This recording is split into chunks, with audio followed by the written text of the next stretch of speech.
સાપુતારામાં ખીણમાં એક બસ ખાબકી છે, ખાનગી બસ ખાબકી છે। બસમાં 70 જેટલા મુસાફરો હોવાની પ્રાથમિક માહિતી છે। સુરતથી આવી રહેલી ખાનગી બસ ખીણમાં ખાબકી। એમ્બ્યુલન્સ અને પોલીસ અત્યારે ઘટના સ્થળે પહોંચી છે। ઇજાગ્રસ્તોને સારવાર માટે દાખલ કરવાની જે કામગીરી છે શરૂ કરી દેવામાં આવી છે। તો વધુ વિગતો સાથે સંવાદદાતા જય જોડાઈ ગયા છે। જય, ડાંગમાં એક ખાનગી બસ ખીણમાં ખાબકી છે, શું વિગતો પ્રાપ્ત થઈ રહી છે? કેટલા લોકોને ઈજા થઈ છે? સારવાર માટે ક્યાં ખસેડવામાં આવ્યા છે? ઘટના સ્થળે કોણ કોણ છે?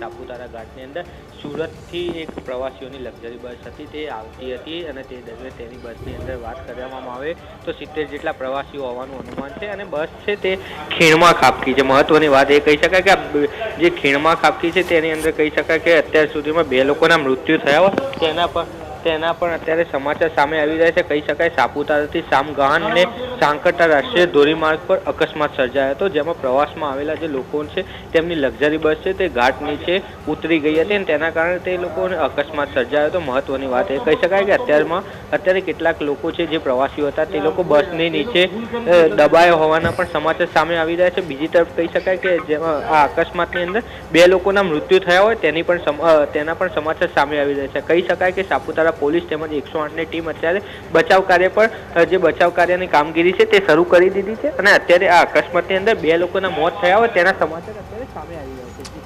બિલકુલ, આભાર જય વિગતો આપવા માટે।